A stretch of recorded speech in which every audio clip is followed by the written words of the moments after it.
This is the remarkable story of a filmmaker's fascinating life in an untamed corner of Africa. A wild world, seen through his lens. Capturing the dramatic and sometimes tragic events that affected the magnificent wildlife of Kruger National Park. He is Jürgen Józefowicz. My life in Kruger gave me the opportunity of realizing my dream of living with lions.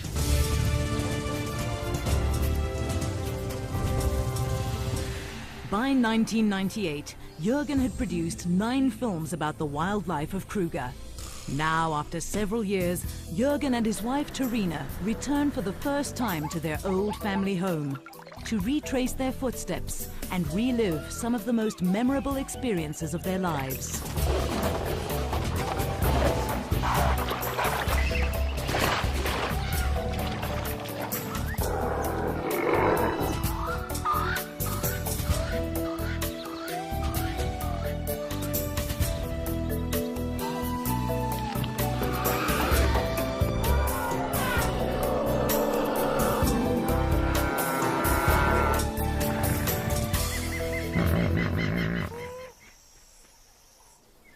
For Jürgen, today is a very special day. He steps out from behind the camera and meets his favorite animal face to face at the lion breeding project of Chukudu, a private game reserve near the Kruger National Park.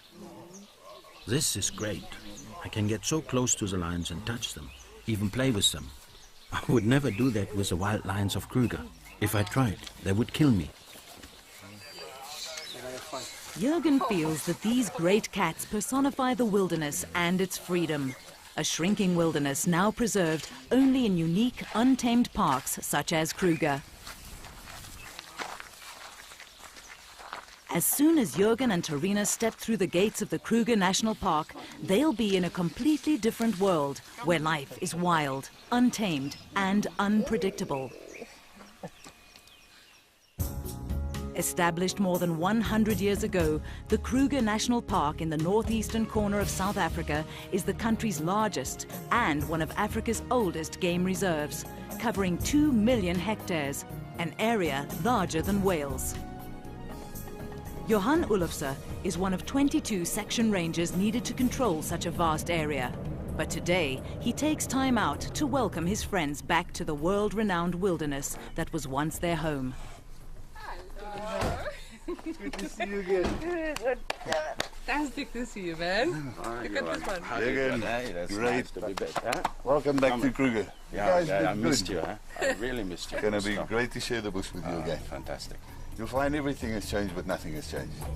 Kruger's vast expanse includes numerous ecologically diverse areas of distinct characteristics, varying from dense riverine forest to woodland savannas. Each zone a preferred grazing or hunting ground for the thousands of animals of Kruger.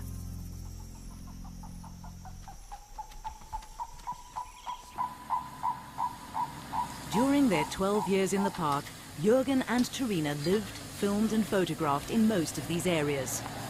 The outcome, a unique collection of sequences depicting some of the most dramatic events in the lives of the animals of Kruger.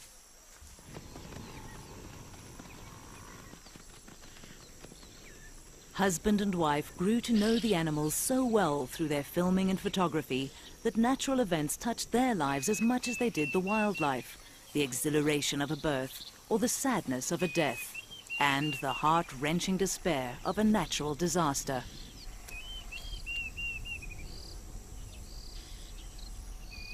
To film wild animals, you have to think like them. You have to know how they will react. But at the same time, you have to survive in their environment.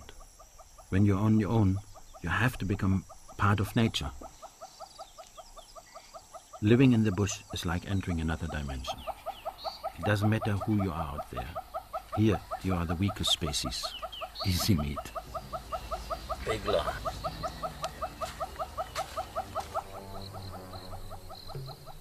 Approaching wild animals is not for the faint-hearted, and only an experienced tracker should risk a close encounter with the king of beasts.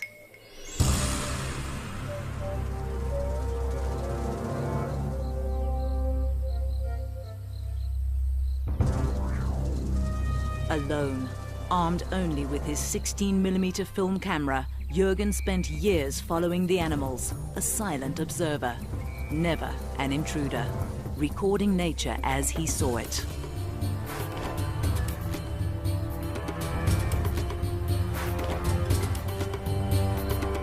Lions became Jürgen's favorite subjects. They epitomized a power and freedom in the wild which man has lost.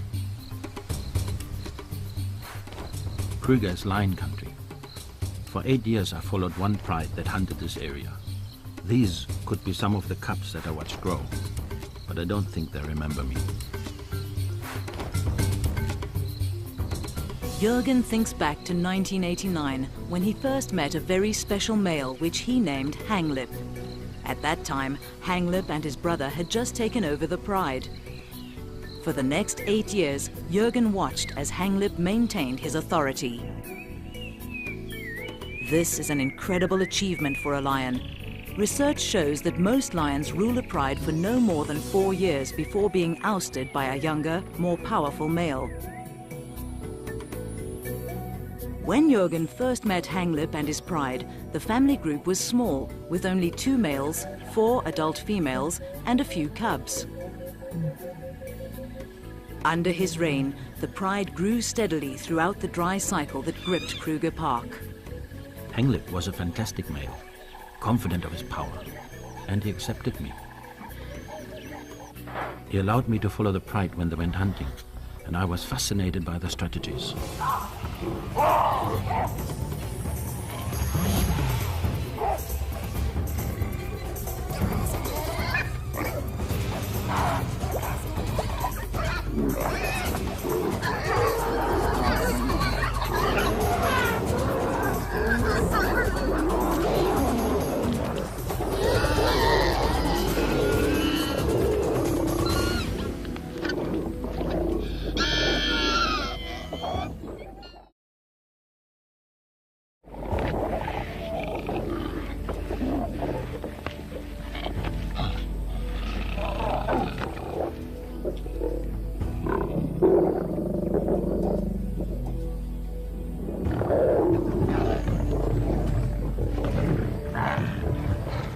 Lions set up their territories where hunting is best, but not all of Kruger offers an ideal habitat for them.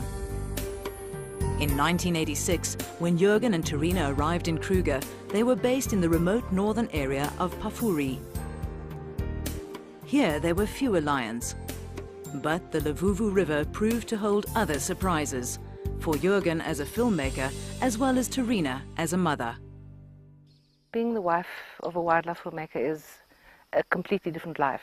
From being your own person, one becomes a person that follows another person's dream. And it depends on whether you enjoy that or not. I really enjoyed being part of a dream. I enjoy being in the bush. I found that when the kids came, it became a little bit more difficult. Sometimes I would take my son out filming with me. It was great. I loved having my family with me in the bush. Life was good, but these were times of change, and a frightening shadow loomed overhead. Animals is one thing. One can be scared of those. But people are different.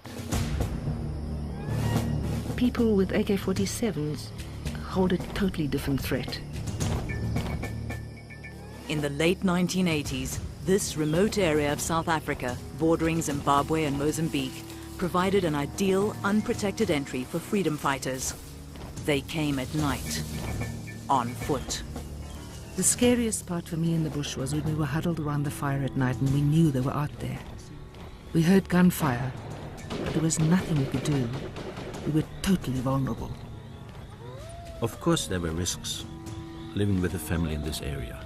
But if wildlife filmmakers only worked where political situations are perfect, they would never make films. Now, 12 years later, the political situation has calmed, but life in the park continues as always. Some of the cycles are as predictable as the passing of the seasons, while others as unpredictable as a wild animal. Today, Jürgen instinctively applies all the lessons he learned while living in this untamed environment. He's confident that some things never change. To find the action, he looks for tracks in the sand by the river.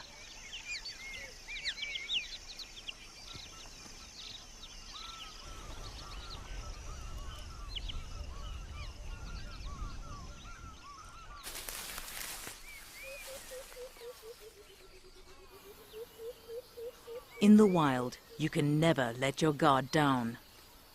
Jürgen moves in close. 3 meters from the jaws.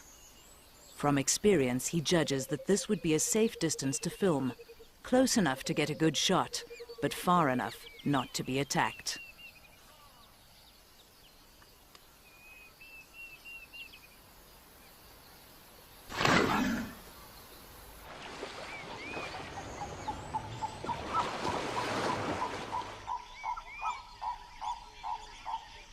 The river is full now, but back in '88 it was a different story.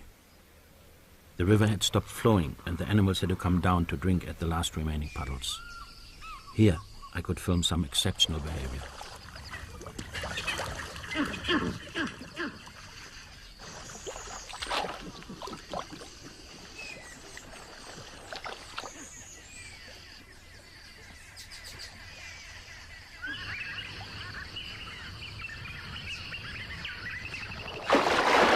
There was danger everywhere. The animals had to come to the water. They had to take the risk. One in particular seemed to epitomize the struggle for life.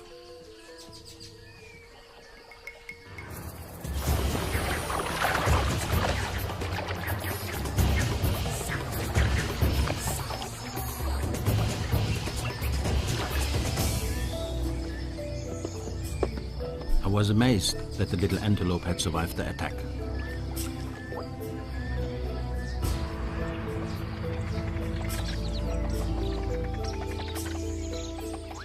The next day, I was surprised to see it back again.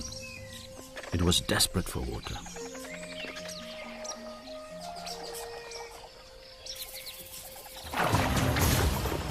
After that, I never saw it again. It was most probably taken by lions. The lions seemed to know the dangers and dug deeper into drinking holes already made by elephants. But others were still forced to go down to the drying river. For some to survive, others had to die.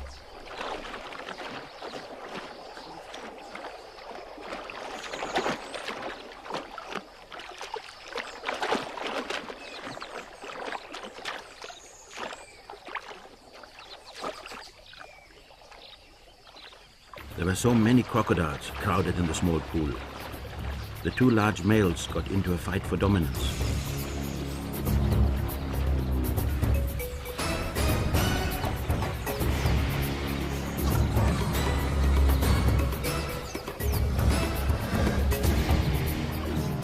It was like watching the clash of the titans, a battle to the death.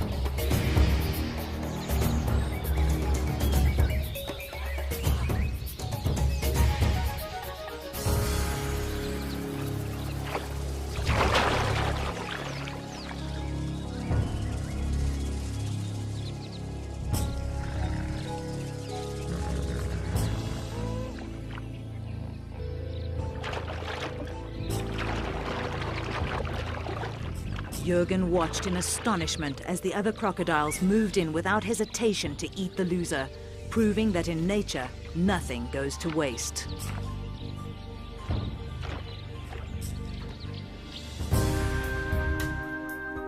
After 2 years in Pafuri, Jürgen had captured the unique beauty and stark reality of this region.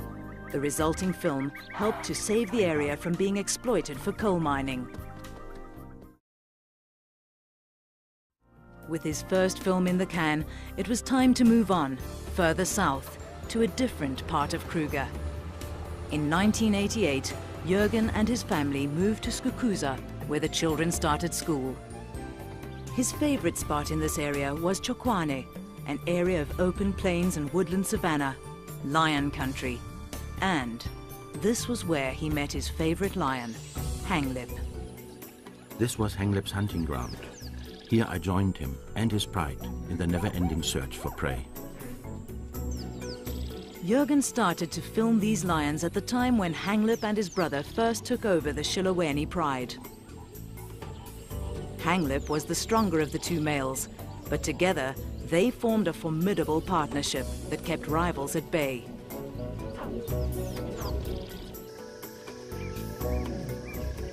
In the time I spent with him, Hanglip fathered many cubs.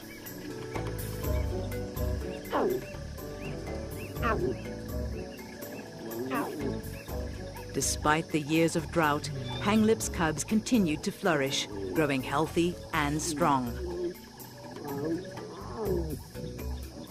Lions can subsist for long periods of time without drinking by using the moisture present in their prey. And prey was plentiful.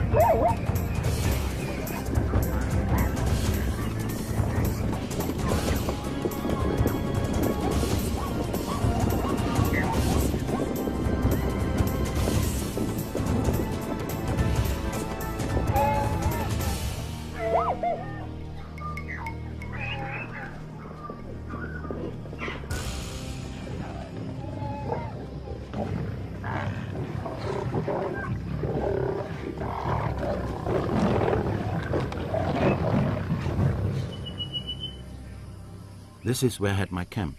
There are no lions here today. But back then, I would sometimes come home and find lions lying in the shade of my tent. Then I would wait until they moved away. They had accepted me in their territory, so I accepted them too. I was truly living with lions.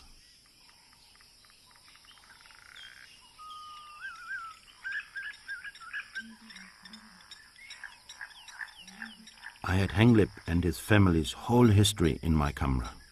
The more time I spent with them, the more they accepted me. I was just like one of the pride.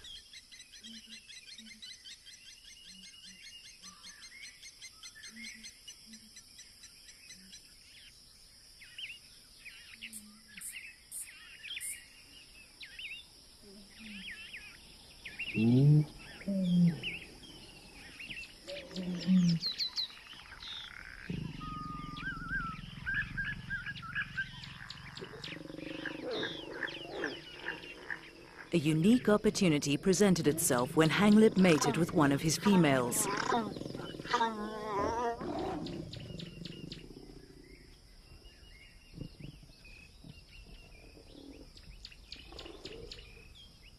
Over the next 106 days, Jürgen followed her pregnancy.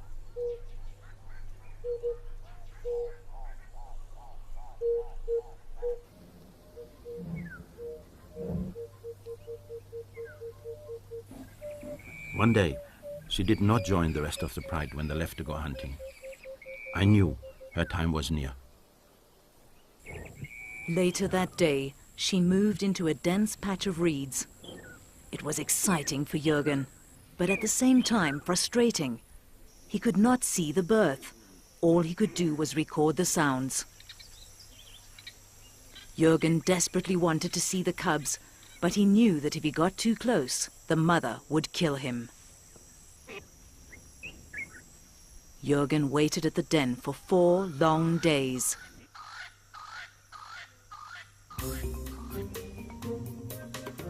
Eventually, hunger forced the lioness to leave her cubs unattended, and Jürgen saw his chance.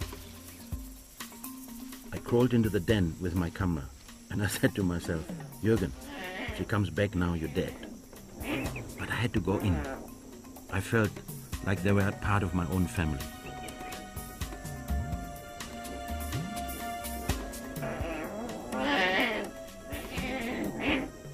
The cubs were very small, only weighing about 2 kilograms each, but their eyes were already open, and they knew that Jürgen was not their mother. They started hissing at me, I knew if their mother heard them, I would be in big trouble. I had to get out of there fast. I got out just in time before she arrived back. I'm sure she could smell that I'd been with the cubs, but her first instinct was to check if they were okay. Whenever something special would happen with Hanglip's Pride, Jürgen would come fetch me and he'd take me there. And when the cubs were out of hiding, I saw them and they were absolutely beautiful. After about 6 weeks, the lioness joined another female with cubs slightly older than hers. Then, Jürgen could film without any danger of being attacked and spent as much time as possible recording the family's activities. The lionesses were attentive mothers, but they had to eat to survive, and every 2 or 3 days they had to hunt. During their first 2 months, the cubs were too young to follow their mothers, who would have to leave them behind, alone and unguarded, until they found someone they could trust. They would get ready at night to go hunting, but sometimes the mothers would bring the cubs over and leave them with me. Jürgen had unwittingly become a nanny. It was a great privilege, but it had its drawbacks. I was a Helen. I wanted to film the excitement of the hunt, but I felt responsible for the cubs, and so I stayed with them.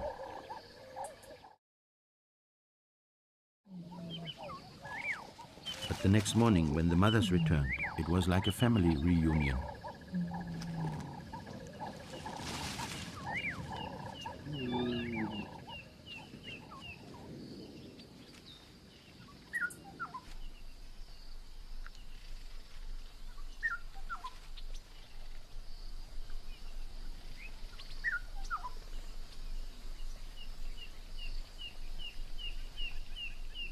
Whenever Jürgen was not with Hanglip's Pride, he kept an eye out for other filming opportunities. He sometimes followed other lions and the animals that shared their territory.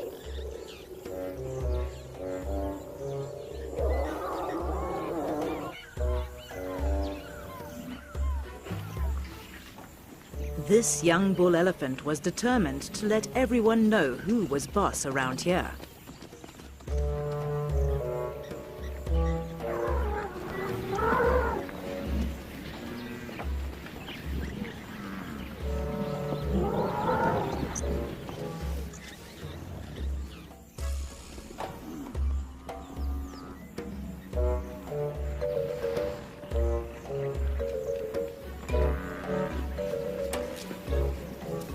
He seemed irritated with everyone, even Jürgen. The elephant came from behind a small tree and mock charged me. He had nothing against me personally. He was just telling me to go away. I realized then that I was parked under his favorite tree. Incidents like this one, which he filmed in 1991, deepened Jürgen's understanding of the animals and their behavior. They are invaluable lessons which he has never forgotten, and ones that he must use again every time he returns to the bush. Useful skills if he is to come face to face with one of Africa's big five. I believe animals are just like us, just another tribe. To understand them, we have to learn their language. Over the years alone with them in the bush, they have taught me when I should back off and when I can stay.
I'm sorry I disturbed his midday sleep, but I love this, just like the old days. As Jürgen learned to understand the wild animals of Kruger, he became familiar with the park's annual cycles. His quest to record one of the most interesting stories took him into the Mopani Belt, a vast area of scrubland covered mainly by one kind of tree, the Mopani. This hardy tree adapts easily to the harsh conditions of the area and is central to the lives of many of the inhabitants of Kruger.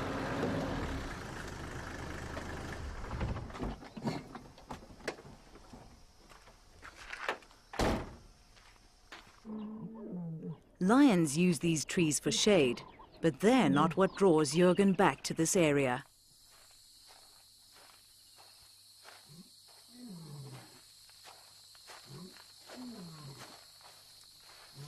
Without hesitation, he homes in on exactly what he's looking for, perfectly camouflaged among the leaves, a Mopani moth, an insect whose entire life cycle is centered around this tree.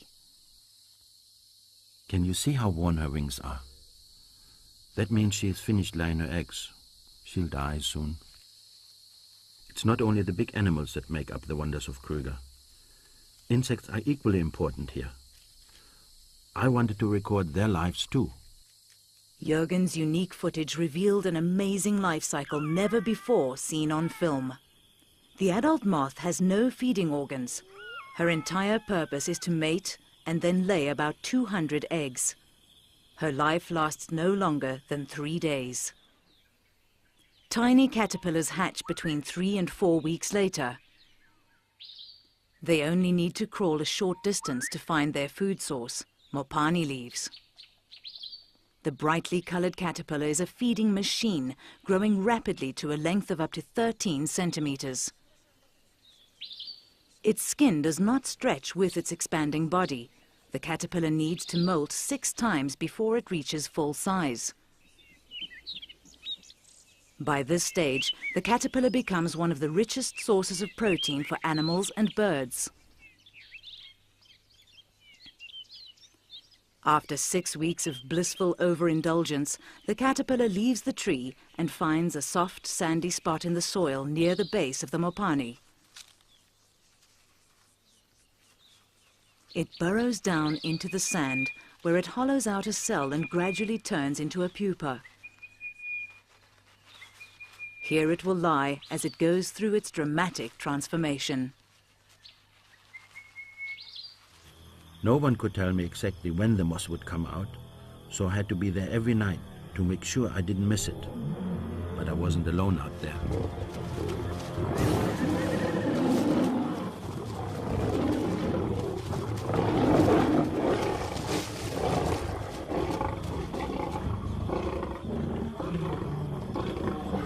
A kill among the Mopani trees brought on rivalry among the king of beasts.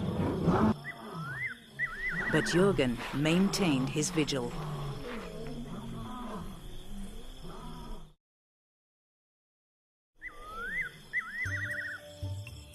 After almost 6 months, the newly formed moths emerged, and Jürgen was ready to record the event. Now that I'd seen the whole cycle, I was amazed at the ability of this one insect to transform itself. It just shows that everything in nature, no matter how small, is determined to beat the odds to survive. I find that fantastic. The life cycle of the Mopani moth was only one of the incredible events of the Kruger Park. Now, Jürgen knows that he has only scratched the surface. To film and understand the complexity and diversity of this world would take many lifetimes. He was privileged enough to share very special moments with some of Kruger's most formidable inhabitants. Retracing his old paths, he meets an old friend. This is a real privilege. Mabarule is one of the grand old men of Kruger. More than 40 years old, He is one of Kruger's 7 big tuskers.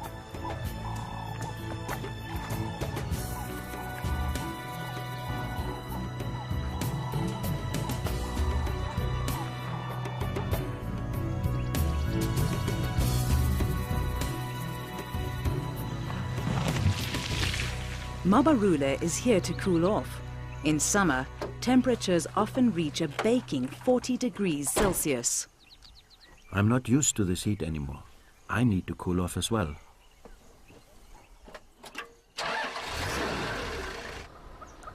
Like all the animals in the bush, Jürgen had to adapt to the extreme heat and had to find some inventive means to cool down. Just like the old days, he returns to one of his favorite swimming pools.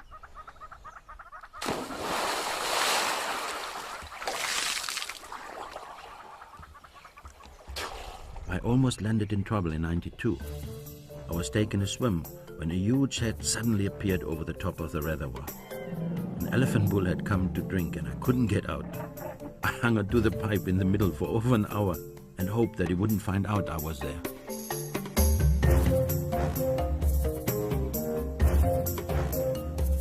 During the driest months, the man-made dams of Kruger become the lifeline for many of the animals. Shiloweni is one of the biggest. Fed by the summer rains, it usually retains enough water to last through the dry months. But Jürgen recalls that it was not always so. This is one of my favorite spots, but in the drought, it was just a little puddle. 1992 saw the worst drought in Kruger in living memory. The first animals to suffer were the resident hippos. Jürgen watched as the water shrank around them. The last of the muddy water drew many animals to the dam. The only ones not to feel the effects of the drought were the lions. In fact, they thrived. Hanglip's pride had grown into a formidable hunting unit, 28 strong.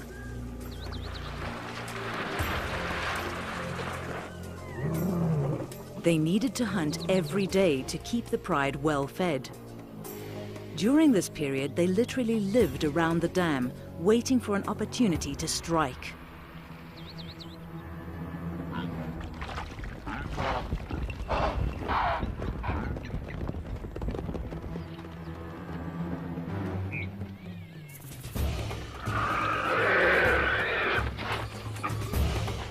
It was a constant game of survival. The prey animals knew that the lions were lying in wait, and they tried their best to counter every ambush.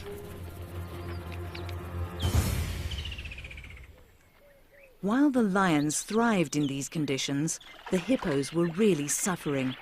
There was not enough water to cover their sensitive skins.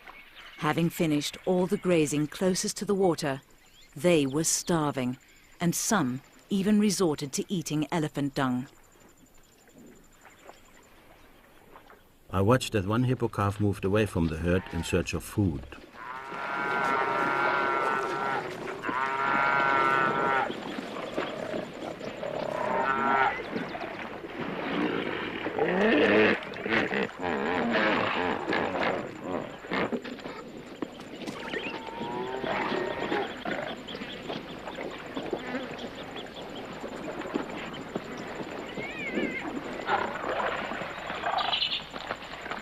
The reaction of the hippos was incredible.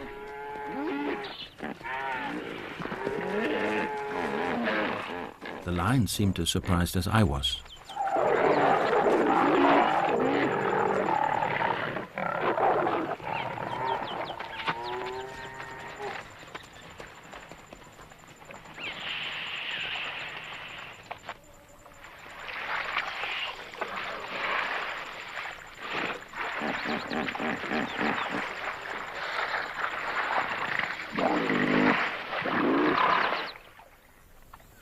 Tolerance levels diminished, all fighting for the last remaining drops of water. The dry years and the inferior grazing had weakened these old warriors. And the lions were there, ready to attack at every opportunity.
This epic battle between predator and prey lasted for more than 2 hours.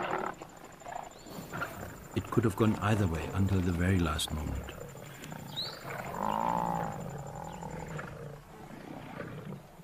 I felt sorry for the buffalo. He fought bravely, but he had had a good life. I couldn't help it. My heart was with Hanglip and his pride.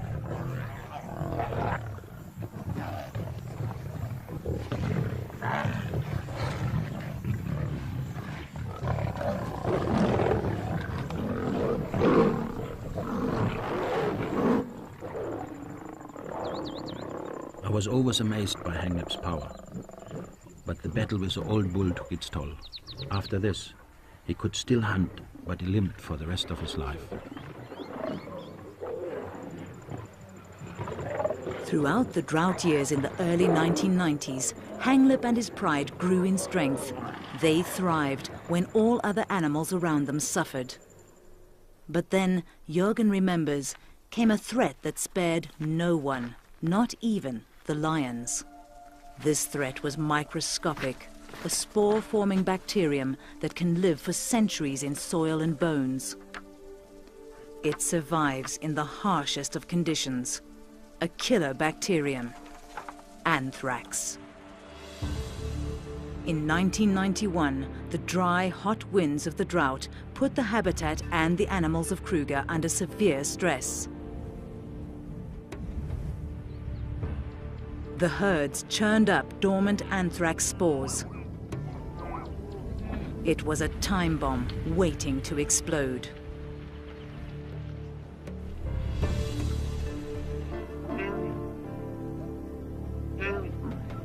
The anthrax infected the weakened animals, entering their bodies through wounds and scratches in their mouths caused by feeding on the tough, dried-out vegetation.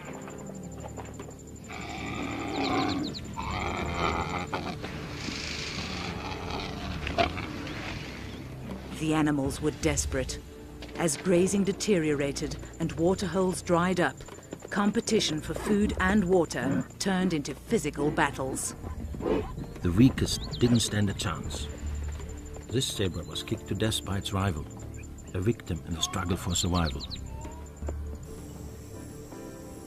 As the anthrax spread, ulcers became my guide to infected carcasses. I still remember the terrible stench of death. Park rangers and personnel could do nothing. Although there was a vaccine against anthrax, it was impossible to vaccinate all the animals in the reserve. Teams would follow the vultures to the carcasses. All they could do was to take blood samples to confirm the cause of death.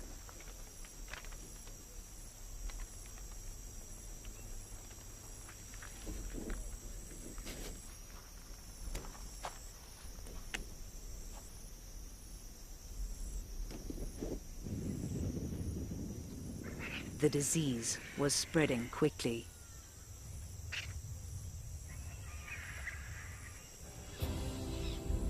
Even the largest animals in the park had no defense against the devastating power of the anthrax.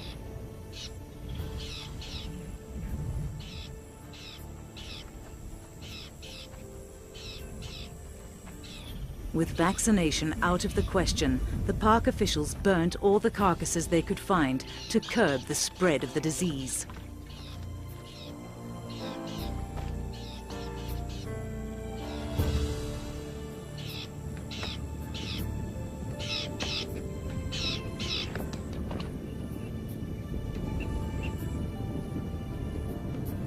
But Kruger is an enormous park with thousands of hectares of remote land.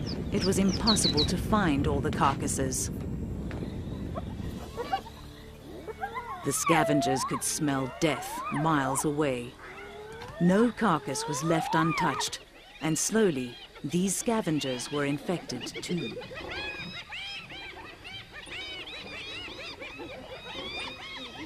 The anthrax bacterium does not die with the animal. The meat remains infected, sure to infect all those who eat it.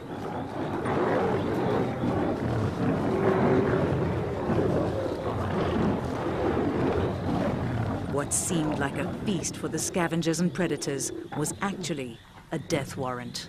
The anthrax outbreak was a terrible time for me. I saw my friends eating infected carcasses. I knew they might die, but there was nothing I could do to save them.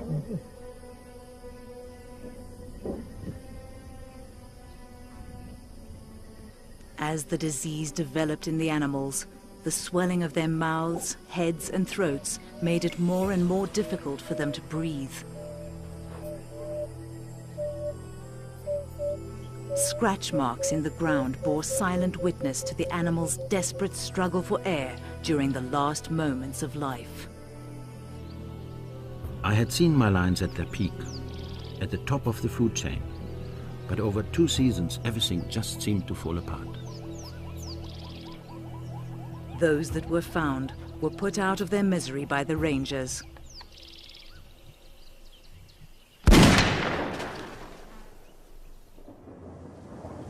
But then, just as I thought all was lost, the rains came, and the drought was broken at last.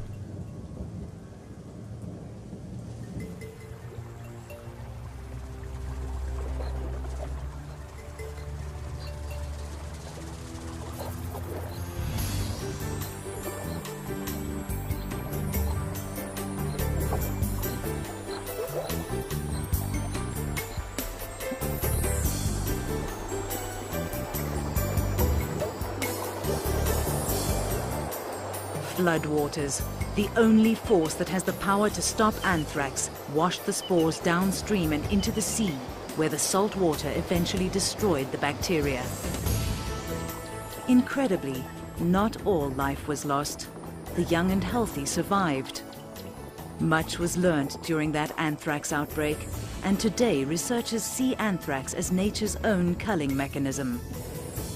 During times of drought, when the animals and their habitat are under severe stress, anthrax cleanses the land of the sick and the weak. The most important thing for me was that my old friend Henglip had survived, and he was still in charge.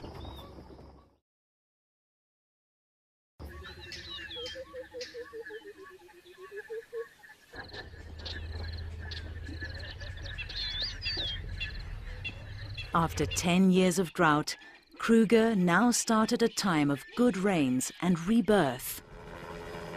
This time of well-being continues even today during Jürgen and Tarina's visit, and the best way to see how well Kruger is doing is from the air.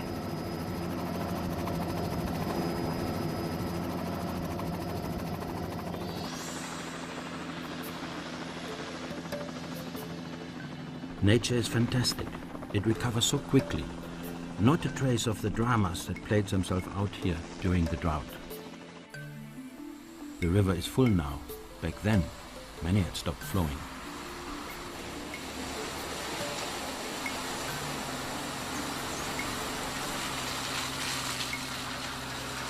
Good rains mean that there's plenty of grazing, and the impala population flourishes. People don't take much notice of impalas because there are so many of them. But they are amazing animals, perfectly adapted to their world. During his 12 years in Kruger, Jürgen was determined to film an impala birth. After many failed attempts, he finally succeeded in following a heavily pregnant female as she distanced herself from the herd.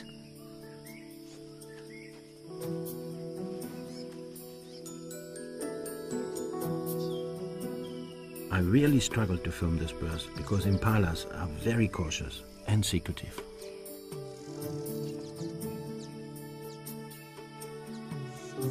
While I filmed, it reminded me of the birth of my children. Life is the same for all of us. Impala ewes give birth just after the first rains, but if the rains are late, some people believe that they're able to delay birth for up to a month. This could give their lambs a better chance of survival.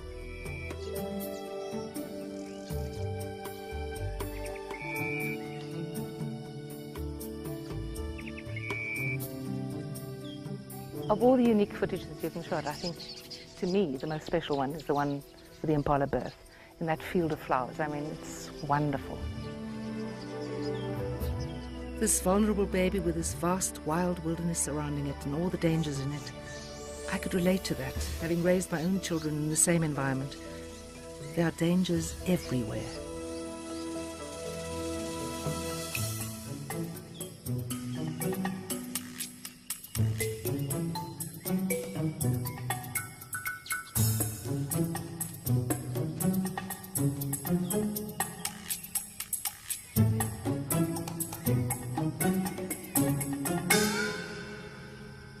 That spring was a very prolific time for most of the animals of Kruger. And Jürgen was lucky. Soon after he captured the impala birth on film, he recorded a wildebeest's first moments of life. The difference between the two births is that wildebeest cows stay within the herd, relying on the protection of the group against predators. The herd is constantly on the move, and the mother and the other adults nudge the calf to make it walk as soon as possible.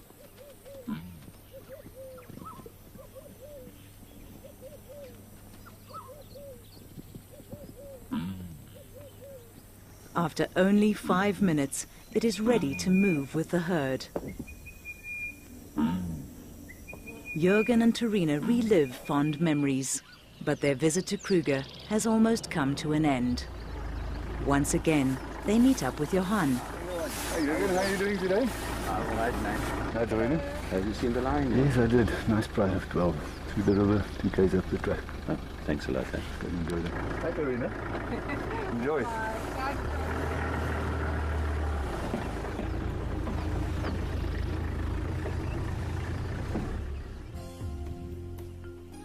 For one last time, Jürgen and Terina spend a few quiet moments with Kruger's new generation of lions.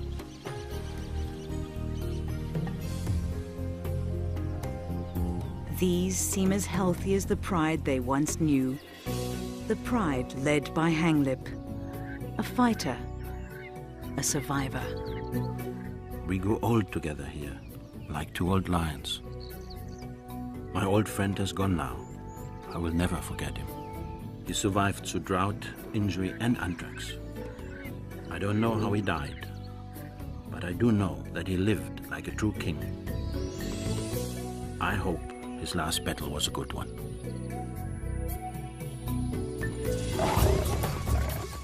During my 12 years in this park, I saw many sides of nature. I saw royal battles, and I saw death in all its forms. But I also saw how wonderful life can be.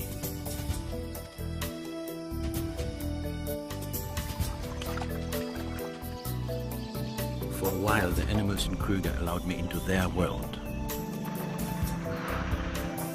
I was a part of it all.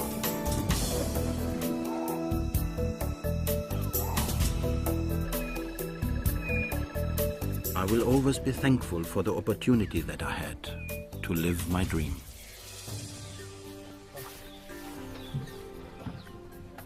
I have to leave now, but a part of me will always be here, living with lions.